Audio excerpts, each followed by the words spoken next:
નમસ્કાર દોસ્તો, આજે હું કુબાવત કિશન આરટીઆઈનું ઓનલાઈન ફોર્મ કેવી રીતે ભરવું તેની સંપૂર્ણ માહિતી મેળવશું. તો ચાલો શરૂ કરીએ. તો સૌથી પહેલાં તમે તમારું કોઈ પણ બ્રાઉઝર ઓપન કરો અને તેમાં RTE.ORPGujarat.com એ વેબસાઇટ નાખો. મારી નાખેલ જ છે, તમે અહીં વાંચી શકો છો. તે નાખશો એટલે આવું હોમ પેજ ઓપન થશે. આવા હોમ પેજમાં ઘણી બધી સૂચનાઓ અને ઘણું બધું છે.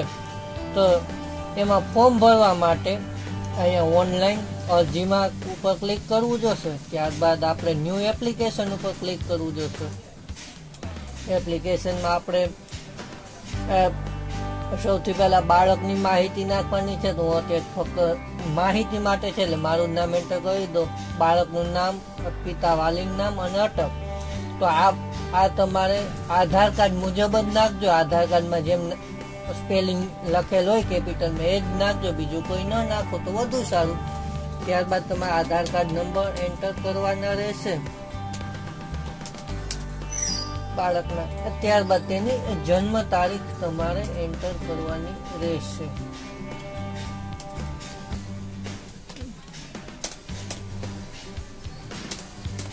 જન્મ તારીખ ખોટી એન્ટર કરું છું.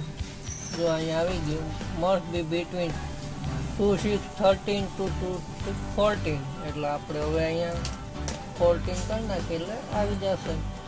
એટલે આધાર તારીખ મુજબ જ જન્મ તારીખ એન્ટર કરજો. તે જો એ મુજબ નહીં હોય તો તમને ફોર્મ ભરવાની જ ના પાડી દેશે. હું મારી પિયર ખોટું લખું છું. તો અહીં આપણે જાતિ સિલેક્ટ કરવાની રહેશે, મેલ અથવા તો ફિમેલ. ત્યારબાદ માતા પિતાની માહિતી. આપણે અહીં માતાની માહિતીમાં તેનું નામ, મિડલ નેમ એટલે એના પતિનું નામ અને અટક. ત્યારબાદ આધાર કાર્ડ નંબર નાખવાના રહેશે. હું આધાર કાર્ડ નંબર ફક્ત એમનો કરી દઉં છું.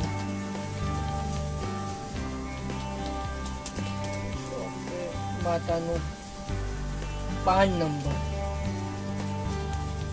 નંબર જો હોય તો એન્ટર કરવાનો રહેશે. અને શૈક્ષણિક લાયકાત, કેટલું ભણેલ છે માતા. અને માતાનો વ્યવસાય, કોઈ જોબ કરે છે કે અનએમ્પ્લોય, એટલે શું છે એ વસ્તુ તમારે નાખવાનું છે.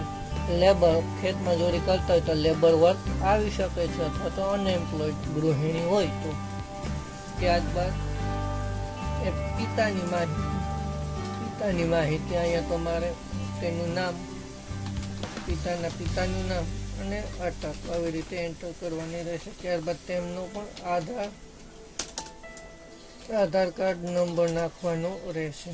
પિતાનું પાન નંબર જો હોય તો, અને તેમની શૈક્ષણિક લાયકાત શું છે તે એન્ટર કરવાની રહેશે. પિતાનો વ્યવસાય શું છે, ગવર્મેન્ટ જોબ કરે છે, પ્રાઇવેટ સેક્ટરમાં જોબ કરે છે, ઘરનો ધંધો છે કે લેબર વર્ક એટલે ખેતમજૂર છે, શું છે એ તમે નાખવાનું રહેશે. બેંકની વિગત, આપણે બેંકની વિગત જોઈએ તો તેમાં આપણે એકાઉન્ટ નંબર એન્ટર કરવાનો થશે. એકાઉન્ટ નંબર એન્ટર કર્યા બાદ IFSC કોડ એન્ટર કરવાનો થશે. બેંકનું IFSC કોડ નાખો એટલે બેંકનું નામ ઓટોમેટિક આવી જશે અને બ્રાન્ચનું નામ પણ આવી જશે ઓટોમેટિક. ફક્ત બાળકના બેંક એકાઉન્ટ હોલ્ડરનું નામ જ અહીં, જેના નામનું ખાતું છે તે નામ જ તમારે અહીં એન્ટર કરવાનું થશે. IFSC કોડ તમે સાચા નાખશો એટલે બધું બ્રાન્ચનું નામ અને કઈ બેંકમાં ખાતું છે ને બ્રાન્ચનું નામ ઓટોમેટિક આવી જશે. થોડું બેકગ્રાઉન્ડ વોઇસ આવતો હોય છે તેના માટે માફી માંગુ છું. મોબાઈલ નંબર આપું છું. અહીંયા પાછા આપણે મોબાઈલ નંબર એક વખત નાખવાના થશે. મોબાઈલ નંબર નાખ્યા બાદ નેક્સ્ટ સ્ટેપમાં આપવાનું કરે સંપર્ક માહિતી. આપને કોઈ પણ સમસ્યા જણાય તો આપ નીચે કોમેન્ટ દ્વારા કહી શકો છો. આપને આ વિડીયો સારો લાગતો હોય તો વિડીયોને લાઈક કરજો, કોમેન્ટ કરજો. મારી ચેનલને સબસ્ક્રાઈબ ન કર્યું તો સબસ્ક્રાઈબ કરી દેજો. અહીં શું ભૂલ છે, મતલબ ડિફરન્ટ. ઓકે, આધાર કાર્ડ બીજો નંબર હોવું જોઈએ, ભૂલ હતી. અહીંયા પણ આધાર કાર્ડ જોવું જોઈએ. ઓકે, નેક્સ્ટ સ્ટેપમાં આપીએ. હવે આપણે પાર્ટ ફોર્મ બી માં પહોંચી ગયા છે. તો હવે તમે ગ્રામીણ વિસ્તારમાં રહો છો કે શહેરી વિસ્તારમાં તે તમારે સિલેક્ટ કરવાનું રહેશે. હું ગ્રામીણ વિસ્તાર પસંદ કરું છું, રૂરલ, ગ્રામીણ માટે રૂરલ આવશે, શહેરી વિસ્તાર માટે અર્બન આવશે. ત્યારબાદ તમારે તમારો જિલ્લો પસંદ કરવાનો રહેશે. મહાનગરપાલિકા આવતું હોય તો એ કોર્પોરેશન એ પ્રમાણે સિલેક્ટ કરવાનું રહેશે. શહેરી વિસ્તાર માટે જેમ કે રાજકોટ છે, સુરત છે, વડોદરા છે, અમદાવાદ છે, ગાંધીનગર, જામનગર, એ બધા કોર્પોરેશન છે. ભાવનગર, તો એનું કોર્પોરેશન સિલેક્ટ કરવાનું રહેશે. તમે જોઈ શકો છો. નગરપાલિકા હશે ત્યાં કંઈ હશે નહીં. મહાનગરપાલિકામાં વાલીની વાર્ષિક આવક મામલતદાર શ્રી દ્વારા આપવામાં આવેલ દાખલામાં આવક લખી હોય તે જ અહીં તમારે લખવાની થશે. કઈ તારીખે દાખલો ઇસ્યુ કરવામાં આવ્યો છે તે તમારે લખવાનું થશે.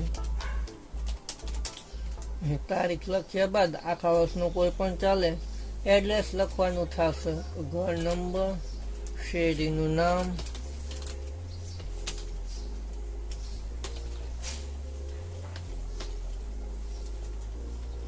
વિસ્તર અને સીમા ચિહ્ન અથવા અને પિનકોડ એટલું. પછી ત્યારબાદ તમારે તાલુકો ઉપર જિલ્લો સિલેક્ટ કરી લીધો એટલે તાલુકો સિલેક્ટ કરવાનો રહેશે. ત્યારબાદ ગામ સિલેક્ટ કરવાનું રહેશે. ગામમાં ઓકે.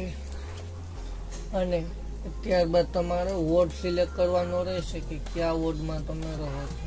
ગામમાં વોર્ડ આવતો નથી પણ અહીંયા પાછું કંઈ મિસ્ટેક છે એટલે વોર્ડ આપ્યો છે. ઓકે, આપણે આજુબાજુનો વોર્ડ સિલેક્ટ કરી લેવાનો. આ શું છે બહુ ખબર નથી, વધારે પડતું ડિસ્ક્રિપ્શનમાં મૂકી દઈશ. આ વસ્તુ ન કરવી હોય અને તમારે સીધું ઓપ્શન 2 સિલેક્ટ કરીને તમે તમારો મેપ પસંદ કરવા માંગતા હોય તો તમે કરી શકો છો. એ પણ વેલિડ છે. અથવા તો તમે આ વસ્તુ પસંદ કરશો તો પણ ચાલશે. તમારે ફક્ત લોકેશન અહીં નાખવાનું થાય છે કે તમે ક્યાં રહો છો. આપણે ઓપ્શન 2 સિલેક્ટ કરશું એટલે અહીં આ જે નિશાની કરેલ છે તેના ઉપર તમે ક્લિક કરી સ્ટાન્ડર્ડ 1 જ આવશે.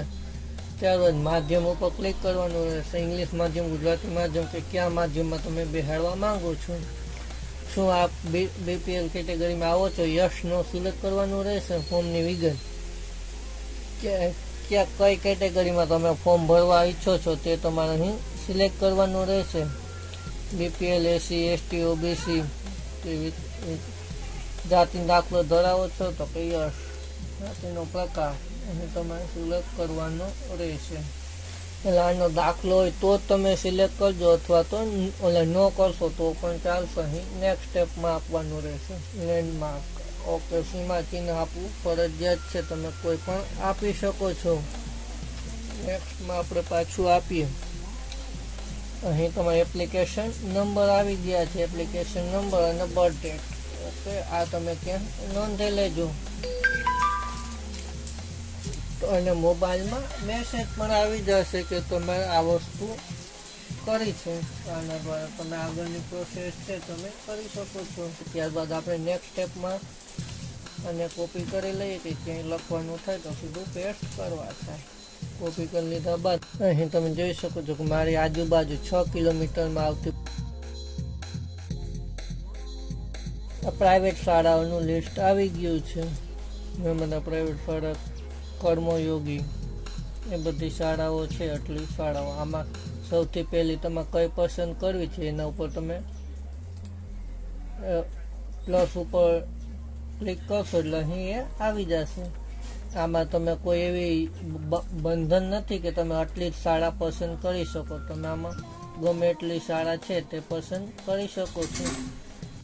હવે રીતના આપણે શાળા પસંદ કરી છે એ તો એટલે શાળાને આપણે ઉપર નીચે તો કોઈ પસંદ કરી સ્કૂલને પહેલાં પ્રેફરન્સ આપવો હોય તો અહીં તમે ઉપર આપી શકો છો. અને એને નીચે કોઈને લઈ જાવી તો આવી રીતે આપી શકો છો. તમે જે રીતે તમે પસંદ કરેલ હશે શાળા એ જ મુજબ પહેલી પસંદગી તમારા બાળકને તેમાં પ્રવેશ આપવાની થશે. હવે ટોટલ શાળા તમે પસંદ કરી શકો છો. એક જ શાળામાં એડમિશન લેવું હોય તો એક જ અને જો વધારે શાળામાં જોતો હોય તો આવી રીતના તમે એડમિશન માટે પ્રોસેસ સિલેક્ટ કરી શકો છો. જેટલી શાળા સિલેક્ટ કરશો એટલે કોઈ બંધન નથી. શાળા સિલેક્ટ કર્યા બાદ અહીં નેક્સ્ટ સ્ટેપમાં તમારે આપવાનું રહેશે. નેક્સ્ટ સ્ટેપમાં તમે બધા ડોક્યુમેન્ટ છે, ફોટો હોય તો ફોટો અથવા તો PDF 450 KB થી વધારે ન હોવી જોઈએ, તે તમારે અપલોડ કરવાની થશે. અહીં તમારો સૌથી પહેલા ફોટો અપલોડ કરવું હોય તો ફોટો ઉપર અપલોડ કરીને કોઈ પણ ફોટો છે તે તમારે અપલોડ કરવાનો થશે. અપલોડની આ પ્રોસેસિંગ તમને નીચે બતાવશે કે આટલા ટકા પ્રોસેસિંગ અપલોડ થયું છે. જેમ જેમ તમે ડોક્યુમેન્ટ અપલોડ કરતા જશો એ મુજબ અહીં બ્લેક થતું જશે ને અહીં નીચે આવતું જશે. અહીં ક્લિક કરીને તમે જોઈ પણ શકશો ફોટો કે તમે જે કોઈ પણ વસ્તુ મૂકેલ હોય એ વસ્તુ તમે વ્યૂ કરીને જોઈ શકશો. પાછું અપલોડ કરવું હોય તો અહીં ડિલીટ પણ તમે કરી શકશો. બધા ડોક્યુમેન્ટ છે 1 by 1 તમારે અપલોડ કરવાના રહેશે. અપલોડ થઈ ગયા બાદ છેલ્લે અંતે એના વાલીની એક સિગ્નેચર તમારે અપલોડ કરવાની રહેશે.